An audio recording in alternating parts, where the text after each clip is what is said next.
O Espiritismo e as Forças Radiantes.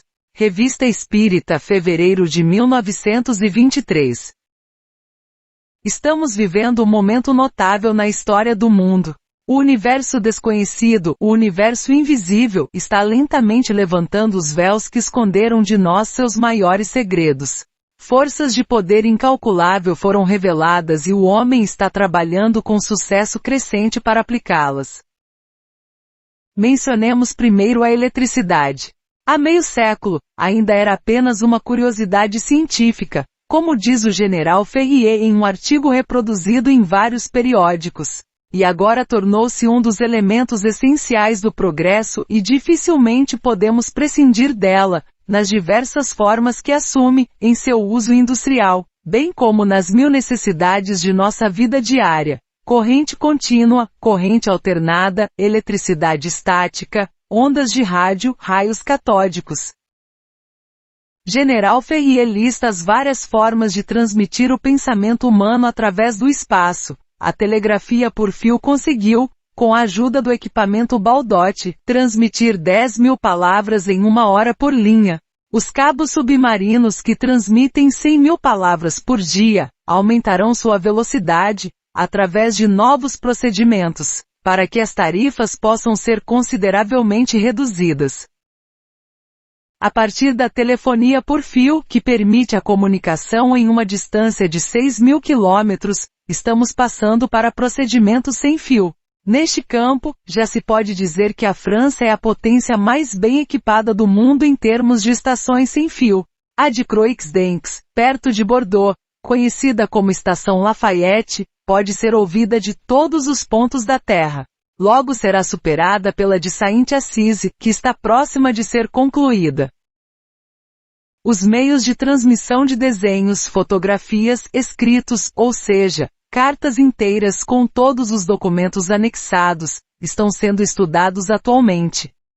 A eletricidade das ondas hertzianas nos reserva muitas outras surpresas.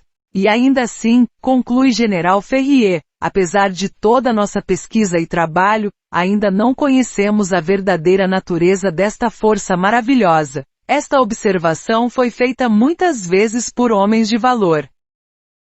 No decorrer das conversas espíritas e especialmente no final de certas conferências contraditórias, me fizeram várias vezes esta pergunta: o que é energia? Suas várias formas que se tornaram familiares para nós? Graças às instruções de nossos guias espirituais, somos capazes de responder. A energia deriva daquela imensa corrente de forças que atravessa a extensão, regula a marcha das estrelas e se alimenta dos planetas, a vida de todos os seres. Eletricidade, ondas hertzianas, todas as forças radiantes cuja existência agora observamos, são apenas emanações, derivações, pode-se até dizer parcelas desta poderosa corrente de força e vida que anima o universo e cuja fonte está em Deus. A energia ou movimento representa a ação mais sensível do ser universal no tempo e no espaço.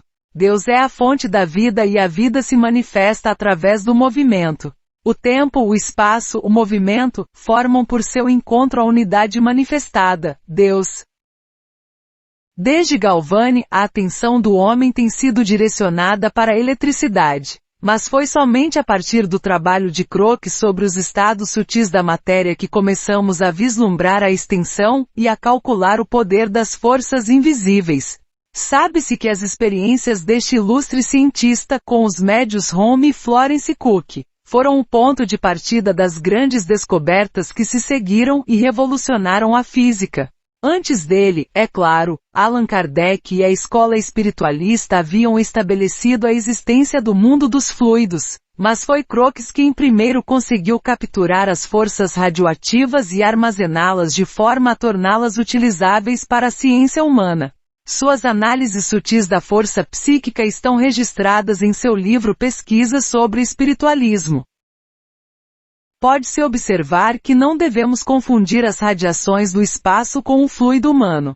Mas sabemos que existe uma estreita correlação entre elas e que todas as forças, terrestres, celestes, humanas, estão relacionadas a um princípio comum. A matéria, em seus diversos aspectos, constitui um imenso reservatório de energia.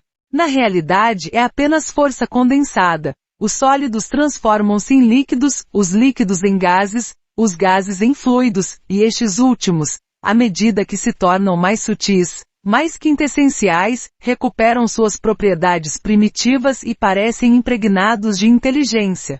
Isto, pelo menos, parece ser o resultado de certas manifestações de relâmpagos. Em um grau superior, a força parece ser identificada com o espírito e tornar-se um de seus atributos. Ver Camille Flammarion, La Morte et Saint Mystère, volume 2. Deve-se notar, no entanto, que alguns espíritos elevados só querem ver nestes fenômenos uma ação reflexa. Toda matéria concreta é, portanto, apenas energia cativa. O químico Fabre calculou que 1 quilo de carvão contém 23 bilhões de calorias, que se liberado, seria suficiente, diz ele, para operar um sistema ferroviário durante 2 anos. Atualmente, no entanto, liberamos apenas uma quantidade proporcionalmente insignificante.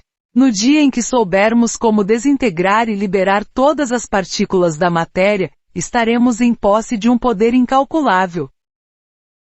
Mas tal progresso, dizem-nos os espíritos, é medido pelo valor moral da humanidade. Deus não permite que certas revelações ou descobertas sejam feitas antes que o homem tenha adquirido uma consciência mais plena de seus deveres e responsabilidades.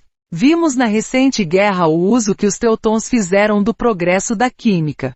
O que fariam em outra guerra com as formidáveis energias que estão adormecidas na matéria? Pelo menos, a ciência passou a reconhecer a harmonia que liga as teorias elétricas à lei universal da gravitação.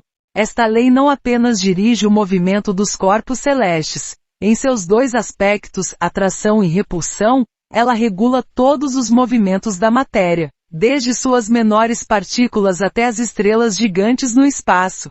Todas as moléculas químicas, todas as partículas de força elétrica, tais como íons e elétrons, representam sistemas completos, análogos aos sistemas estrelares. As mesmas radiações penetram neles, as mesmas correntes os animam. Do infinitamente pequeno para o infinitamente grande, toda a natureza está em vibração. A formação de uma estrela, diz Max Frank, é idêntica do ponto de vista do mecanismo das forças em ação, à de uma simples molécula. Podemos ver agora pela escala das forças conhecidas que o abismo intransponível que no passado parecia separar a matéria do espírito está sendo transposto.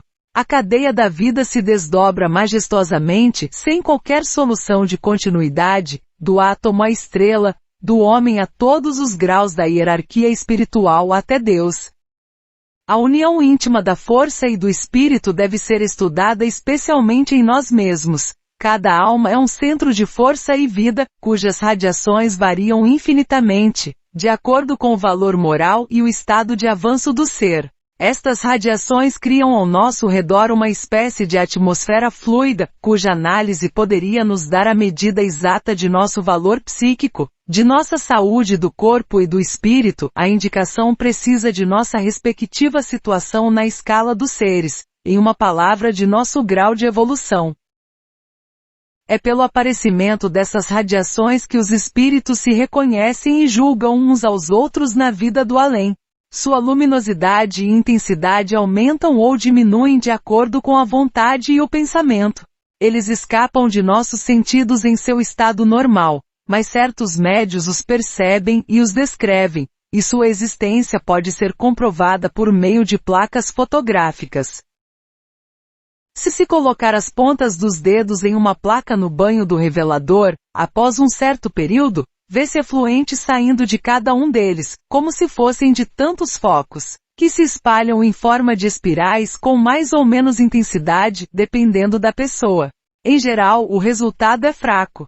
Mas se põe em jogo a vontade, o pensamento fortemente expresso, sob a forma de um impulso da alma, de um apelo ou de uma oração, as radiações são acentuadas e transformadas em uma corrente poderosa, que cobre toda a placa e toma uma direção retilínea.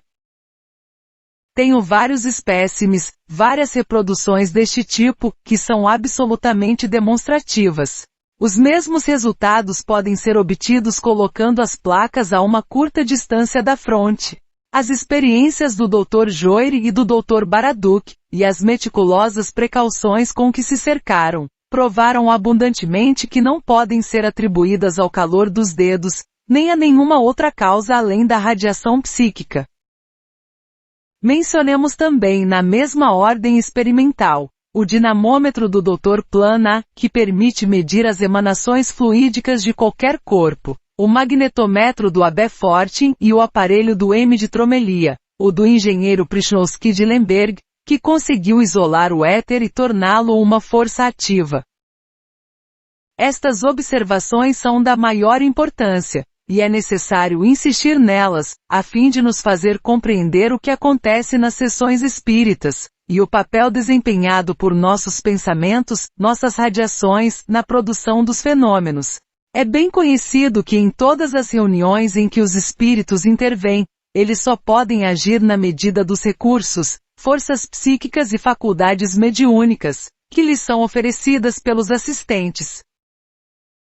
Os resultados dependem, portanto, em grande medida, da atmosfera criada pelos próprios experimentadores. A primeira condição é que suas radiações estejam em harmonia umas com as outras e com as dos médios e espíritos. A proteção de uma entidade elevada é indispensável para obter belos fenômenos intelectuais e até mesmo para dirigir e manter os espíritos que produzem fenômenos físicos, que geralmente pertencem a uma ordem inferior. Fora desta proteção, as sessões estão sujeitas a influências maléficas e contraditórias, às vezes ricas em mistificação. Quanto mais alto o espírito, mais digno, mais sério e impressionante será o ritmo da sessão, mais altos os conselhos e os ensinamentos, mais claros e precisos serão os fatos convincentes e as provas de identidade. Agora, a fim de tornar possível esta proteção, é necessário apresentar ao espírito interveniente condições que facilitem sua ação, ou seja, fluidos e sentimentos que correspondam à sua própria natureza e ao objetivo moralizante que persegue. A prática do espiritismo não deve nos proporcionar apenas instruções do futuro, a solução dos graves problemas da vida e da morte. Pode também nos ensinar a colocar nossas próprias radiações em harmonia com a vibração eterna e divina, a dirigi-las, a discipliná-las. Não esqueçamos que é por um treinamento psíquico gradual, por uma aplicação metódica de nossas forças, nossos fluidos, nossos pensamentos, nossas aspirações, que preparamos nosso papel e nosso futuro no mundo invisível. Um papel e um futuro que será tanto maior e melhor quanto mais conseguirmos fazer de nossa alma um ser mais radiante de forças, sabedoria e amor. Devemos primeiro vencer o mal dentro de nós mesmos, a fim de sermos capazes de combatê-lo e superá-lo na ordem universal. É preciso se tornar um espírito radiante e puro para assimilar as forças superiores e aprender a colocá-las em ação. É somente nestas condições que o ser sobe de degrau a degrau, para aquelas alturas espirituais onde brilha a glória divina, onde o ritmo da vida agita o trabalho eterno e infinito com suas ondas poderosas. Leon Denis